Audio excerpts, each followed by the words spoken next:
Hello everyone, welcome back to another video on my channel. Today we are going to be making house music in FL Studio 21. Now even if you're watching this pretty far into the future, if there's even a new FL, hopefully this tutorial is still relevant then and helps you out. I'm thinking we're going to go for like a really cool sort of minimal drop, but melodic, and I'm going to show you how I'd go about building that from scratch. So let's not waste any time here, let's get straight into things. I'm going to open up Serum, and we're going to start with a chord patch.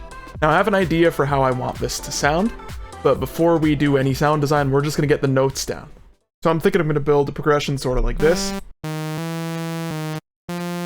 That'll make a decent bass, then do some voicing.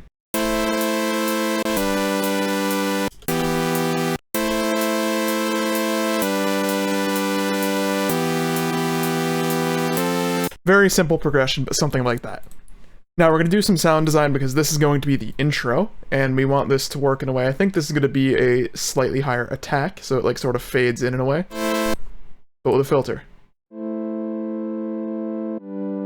Sound kind of like this, with some reverb.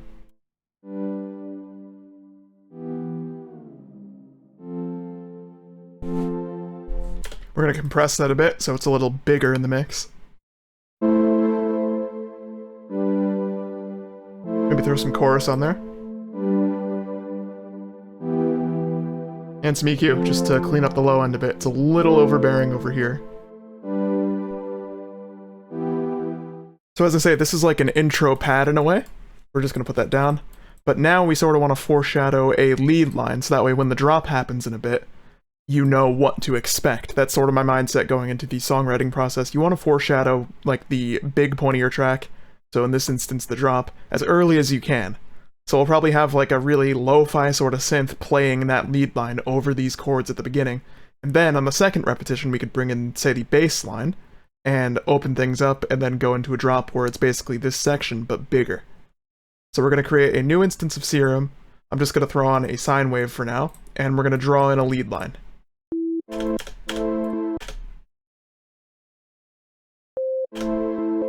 So we came up with this so far.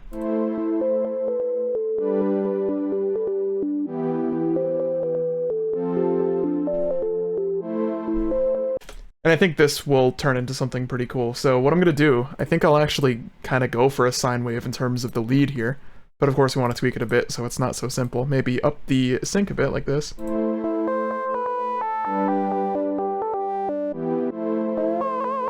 Some vibrato going, obviously not that much. There we go, something like that. Let me get some noise going. That's pretty cool. Needs some stuff. I think this could be sort of decorated with a lot of delay. It would sound really cool. Then of course reverb. Then we want to do a bit of post-processing on the mixer just to make the sound a little nicer. It's quite simple still. I think I'll throw some disperser on it. I'm not really doing like anything with sort of intention, like I know this needs this. I'm just trying this out because it'll probably sound nice, and it does. And I know a lot of times after I use disperser I like to throw a big compressor on it, and then obviously ease back on it, because it just brings up some transients in a nice way. Just adding some stuff to make it sound a little nicer. Might do good with some bit crush. Actually, no, personally don't like that. That's fine, though. It's something we needed to try. Can we add a second oscillator? This is literally just how I go about sound design. I just mess around like this. I think a bit of that, but not too much. Hear how it sounds with the chords again. This is sounding pretty good. It's gonna need some bass, though. Get rid of that unnecessary low end. This is something I do just want to point out. Not too important to the songwriting process, but in terms of mixing. You see how this sound, just because of the way I've made it, see how there's a lot of like random low end, like all down here. You can't hear it, but that's going to eat up headroom. So we're going to want to get rid of that. Always look out for things like that. Just add a low cut. I think we're going to add like an ARP in the background, very far in the back, just to give this some additional movement. Yeah, and there's something kind of relaxed like this. Hear how it sounds with everything. Yeah, something like that. Now remember before I said we're going to have, on the second repetition, we're going to foreshadow that bass line a bit. That's exactly what we're going to add now. So over top the chords, kind of in the same pattern, I will move this later, but while I'm writing it, I like to be able to see my chords, it just helps out a bit. I'm going to add a new instance of Serum, and we're going to try to write a bass line.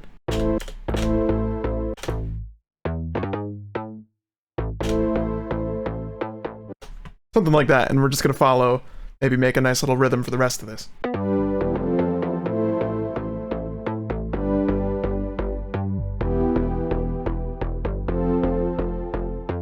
So what we could do with this, we have this bass line now, that can actually go into the first section of our drop, which is what we're going to build out next, and then we can make a bigger variation of it for the second half, where for example those filters open up, and it will just up the intensity of the song in a very nice way. So right now there's a lot of bass in this. It still sounds good, but I think for this section, just the intro, we're gonna, for a while anyway, get rid of some of that, so that way this like opens up, and then the bass hits you when the drop happens. We do one of these. So we'll have a new version of that that's going to go here, and this is where we're going to take off that EQ, just by adding an automation clip to the mix level on the mixer, and then obviously here we want it on, so we keep this up all the way, and then at this section, it comes down. And you'll see what that does if I solo it. Hear how this section doesn't have the bass, and then it comes in here, everything's open. Right, so you notice these up here. These are my sidechain triggers. I just have a FL Studio template that I open every track with that just has these. And this is a very important technical thing, especially in house. It's very important here. Sidechaining, if you don't know what it is just basically ducking something when your drums happen, so like your kick. If you were to play kick over top sub bass like this, you're going to get this weird distortion because the two things are occupying the same space. And sidechaining is just an easy way to fix that, and it also adds groove. It'll make things sound really nice. So very quick kind of demonstration of how I do that. Usually if I'm just working quickly, I like to make a new mixer channel called like SC for sidechain, and I'll put every element I'm sidechaining on that mixer. So for example here, the bass, we're just going to use this arrow, right click, and hit root to this track. Actually root to this track only, otherwise it'll be playing twice. And then we're going to do that for all the melodic stuff over here, because we're probably going to bring that in later. And then we go to our kick sidechain trigger, which is actually these things up here. I just have them unlinked from the master, so they're not producing any sound. Right click and sidechain to this track on that sidechain bus. And then I usually do this with Pro MB, which unfortunately is not a free plugin. This is a multiband compressor. I do it with this so I could sidechain like the lows and the mids or highs, anything like that, separately from one another. But if you're just using FL and you want to do this yourself single band anyway, you could do this in Fruity Limiter, which is really easy. I do have a tutorial on that, which you could check out. But we're just going to select our kick sidechain so it knows what to do. And we're going to get this set up before we even add the drums, just kind of in advance, and then we'll tweak the values after. And you'll see exactly what this does. So lower the attack to 0 because we want it to happen right away. You can see exactly what it is now. If we take that off, here it's just happening right where the notes are, but when I turn this on, wherever those triggers are, it's adding like kind of a fade in. That's exactly what we want. Because when we add in our drums, this will now kind of conform to them in a very nice way. We'll do that with the mids and highs as well. And you see, it's also very classic in house. It just adds a nice feel to it. Like, that sounds cool. I think I'm also going to add a little bit of swing just up here because swing is nice in house, especially. Around 30% or so. Yeah, that's cool. I'm gonna add our lead back in.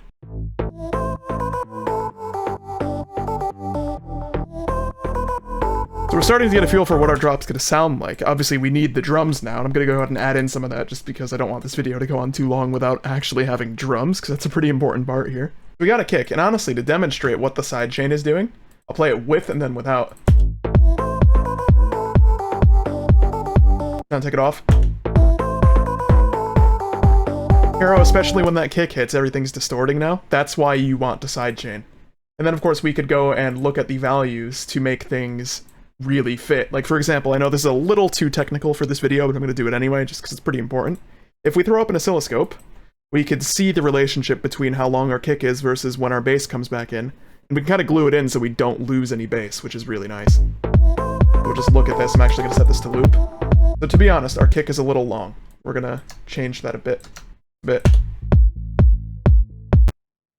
Now we could have our bass come in a little earlier without distorting. That was the goal. So this sound in particular, in this section, it needs some bass. Bring it in a bit with EQ. Yeah, that's better. So we're starting to get in the position, like I say, where we want this now. There's going to be a big second half of this, where the synths are going to get like a lot more extreme. So what we're actually going to do is, before we even add any more drums, just want to get this down because it's sort of exciting.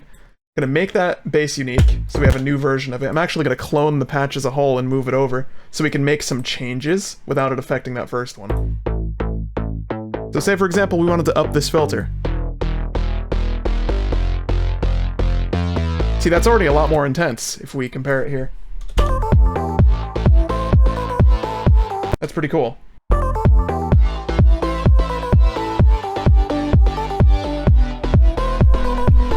That's really cool. It's like dark, but it still has that high-end energy. Listen to that.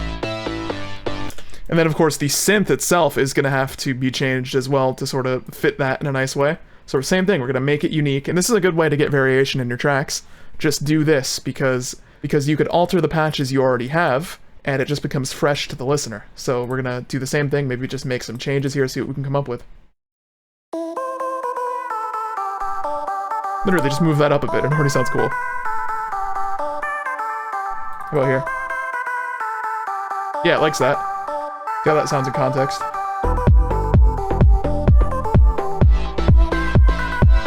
Quiet, but it's cool. Turn that up. Yeah, it's got some intensity already, which is nice, but obviously it's gonna need things. Like, for example, I'm thinking we do a quick stop of the drums here for just a little bit, like that. Stop the bass here so that way it doesn't have that initial hit. This is just some structure stuff I like to do. And then this is where the drums are gonna get more intense. That'll really make this sound good. Now this one fits better, I think. However, I am noticing, if we put that on its own mixer, I feel like this doesn't exist in the same space as the rest of the track. The track I'm making here is very minimal and dark, and those tops are pretty bright. Thankfully, the solution is as easy as it sounds. We're just going to throw on an EQ and make that sample a little darker, like this. Just a bit. I think that sounds better, and then of course when we add some ear candy to this, it'll fill out the highs a bit more and it won't be as dark, but it'll sound nice. I think this synth, when that comes in, it needs another additional layer just to sound cooler. So we're going to make a new patch with the same MIDI information, and just see if we can make a nice backing layer that supports it well. We do want to make sure as well, wherever we put this on the mixer, that it's being sidechained with everything else. We don't want to forget that. So we'll move that here. Right now it's just a saw. We're not going to keep that. I'm going to try maybe a square with some sync on it. But like, pretty wide and then low passed a bit.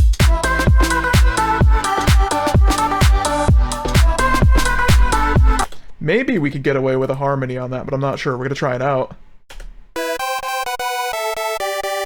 Ooh, that's weird. I don't know if that's gonna work. Let's see. Nah, I don't think it does work, but it was worth a try, and that's how I'd do that if it did work.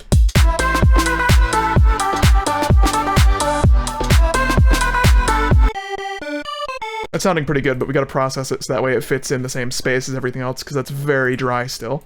First, some EQ. Just get rid of that low. A little more highs. Same thing as the other one. We'll try some disperser, a short reverb, and then a big compressor after it to bring up the tail.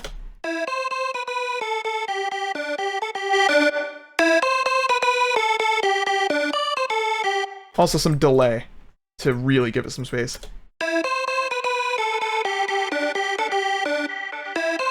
That's nice. And mix that pretty quietly. Actually, it kind of likes it being loud. I'm curious how it sounds if we bring in the chords from earlier in this next section. It likes that. Now, obviously, we have some momentum. We want to keep it. And a way that I would do that is, first off, just get the drums going again. We don't want to have that double one here, though, so we're going to move that back.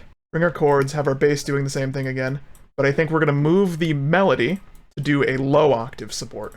That sounds pretty cool. I want the quieter bass again, though, for this section.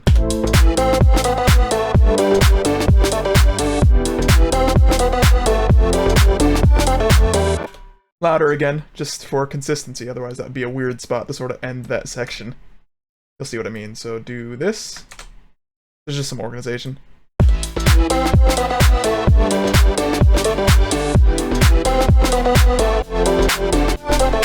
And now this is ready to transition to like a down section where it gets a little more chill before you say go back into the build-up. So for this I'd have maybe just the chords and the bass playing, for example. So grab it like that, grab our drums again, and make sure you get all those sidechain triggers like so.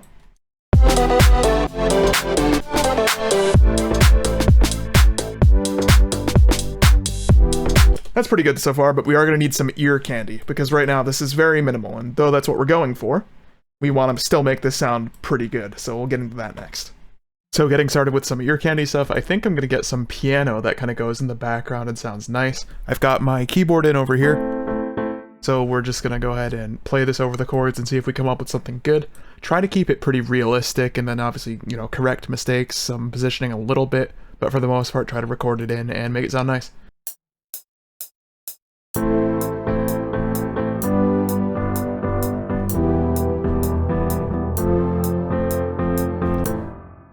Something pretty simple like that will probably sound nice. We're just going to do some correction here. Just did a bit of correction. Now we're going to mess with some voicing.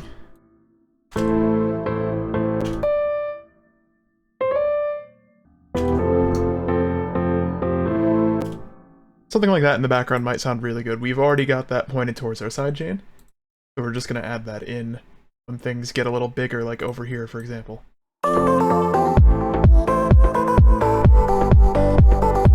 I'm thinking it doesn't want to be there, it wants to come in with this stuff. Yeah, that sounds nice. I'm gonna do a little bit more on the ear candy side. We're gonna add in some like cool plucks to give this some dimension. Kinda got a melody idea just then.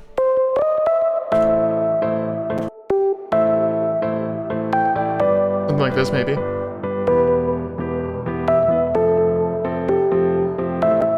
That should sound really good with everything. We're gonna figure it out though. Let's move it on to its own thing. We're also going to add a bit of effects to kind of transition things, like have the build-up be a little more impactful, have the drop kind of have like a impact or crash, just to give things some context. Sometimes I like to let the first kick hit before any of that happens, so like have the impact be over here. That but quiet might sound cool. Alright, so overall, you could see what we have so far is a very small project, to be honest. Like, there's not too much going on. We have our leads, our bass, and just a couple of supporting chord elements, and that's it. But I think overall, especially when we get to like this section, the mix sounds very full. It's doing a good job with not a lot going on, and that's sort of how I like to make my tracks. I like the lead elements to kind of be on their own and very full, and let the rest of it sound pretty good. This is going to wrap up this tutorial, I think. We've gotten a good little basis of how to get a house track going. We have our intro, some build-up, a drop. I could do a part 2 where we kind of flesh this out some more, make like the beginning more of a proper intro rather than in its current state, which I think is pretty placeholder. But the drop is very much where I like it already. We could always evolve from there. Let me know in the comments if that's something you want to see, but that does wrap us up. Drop a like on this video if you did enjoy it, as well as subscribe to stay up to date with future videos from me. Thank you for watching, and I'll see you in the next one.